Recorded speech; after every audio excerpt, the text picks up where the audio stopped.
ಒಂದು ಕ್ಷಣ ನಾವು ಭಾರತ ದೇಶದಲ್ಲಿ ಇದ್ದೇವಾ ಅಥವಾ ಬೇರೆ ಯಾವುದಾದ್ರೂ ಪಾಶ್ಚಿಮಾತ್ಯ ದೇಶದಲ್ಲಿ ಇದ್ದೇವಾ ಅಂತ ಅನಿಸ್ಬಿಡುತ್ತೆ. ಕಾರಣ ಇಲ್ಲಿನ ಕೆಲವು ರಾಜಕಾರಣಿಗಳು ಯಾರ ಭಯವಿಲ್ಲದೆ ಕೊಡುವಂತಹ ಸ್ಟೇಟ್ಮೆಂಟ್ಗಳು. ತಮಿಳುನಾಡಿನ ರಾಜಕಾರಣಿ ಉದಯನಿಧಿ ಸ್ಟಾಲಿನ್ ಮಾತುಗಳು ಮಿತಿಮೀರಿದೆ. ವಿಧಾನಸಭೆಯಲ್ಲಿ ಈತ ಸನಾತನ ಧರ್ಮದ ಬಗ್ಗೆ ಆಡಿದ ಮಾತುಗಳಿಗೆ ದೇಶಾದ್ಯಂತ ವ್ಯಾಪಕ ಟೀಕೆ ವ್ಯಕ್ತವಾಗ್ತಿದೆ. ಡಿಎಂಕೆ ನಾಯಕ ಮತ್ತು ವಿರೋಧ ಪಕ್ಷದ ನಾಯಕ ಉದಯನಿಧಿ ಸ್ಟಾಲಿನ್ ಇತ್ತೀಚೆಗೆ ವಿಧಾನಸಭೆಯಲ್ಲಿ ಮಾತನಾಡ್ತಾ ಸನಾತನ ಧರ್ಮವು ಜನರನ್ನ ವಿಭಜಿಸುತ್ತದೆ ಮತ್ತು ಇದನ್ನು ತಮಿಳುನಾಡಿನಿಂದ ಸಂಪೂರ್ಣವಾಗಿ ನಿರ್ಮೂಲನೆ ಮಾಡಬೇಕು ಅಂತ ಮತ್ತೆ ಹೇಳಿಕೆಯನ್ನು ಪುನರುಚ್ಚರಿಸಿದ್ದಾರೆ.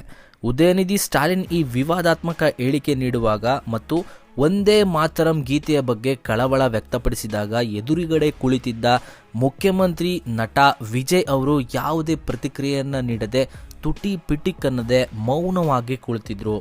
ಇದು ಜನರ ತೀವ್ರ ಆಕ್ರೋಶಕ್ಕೆ ಕೂಡ ಕಾರಣ ಆಗಿದೆ. ಉದಯನಿಧಿ ಅವರು ವಿಜಯ್ ಮತ್ತು ತಾವು ಇಬ್ಬರು ಲಯೋಲಾ ಕಾಲೇಜಿನಲ್ಲಿ ಓದಿದ ಸಹಪಾಠಿಗಳು ಅಂತ ಹೇಳಿಕೊಳ್ತಾರೆ. ರಾಜಕೀಯವಾಗಿ ಭಿನ್ನಾಭಿಪ್ರಾಯಗಳಿದ್ದರೂ ಕೂಡ ತಮಿಳುನಾಡಿನ ಅಭಿವೃದ್ಧಿಗಾಗಿ ಡಿಎಂಕೆಯ ಹಿರಿಯ ಅನುಭವ ಮತ್ತು ಜ್ಞಾನವನ್ನು ಹಂಚಿಕೊಳ್ಳಲು ತಾವು ಸಿದ್ಧರಿದ್ದೇವೆ ಅಂತ ಹೇಳ್ತಾರೆ.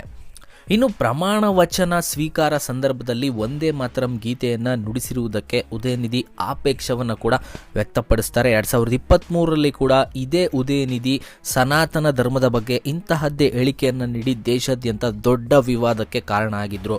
ಈಗ ಮತ್ತೊಮ್ಮೆ ಅದೇ ಮಾತನ್ನು ಹೇಳಿರೋದು ರಾಜಕೀಯ ವಲಯದಲ್ಲಿ ತೀವ್ರ ಚರ್ಚೆಗೆ ಕಾರಣ ಆಗಿದೆ ಮತ್ತು ತೀವ್ರ ಆಕ್ರೋಶ ಕೂಡ ಹೊರಹಾಕಲಾಗ್ತಾ ಇದೆ. ಉದಯನಿಧಿ ಸ್ಟಾಲಿನ್ ಈ ಒಂದು ಹೇಳಿರೋದ್ರ ಬಗ್ಗೆ ನೀವು ಏನು ಹೇಳ್ತೀರಾ? ಪ್ರತಿಯೊಬ್ಬರು ಕಾಮೆಂಟ್ ಬಾಕ್ಸ್ನಲ್ಲಿ ತಿಳಿಸಿ ಹಾಗೂ ತಪ್ಪದೇ ವಿಡಿಯೋನ ಎಲ್ಲರಿಗೂ ಈಗಲೇ ಶೇರ್ ಮಾಡಿ. Thank you.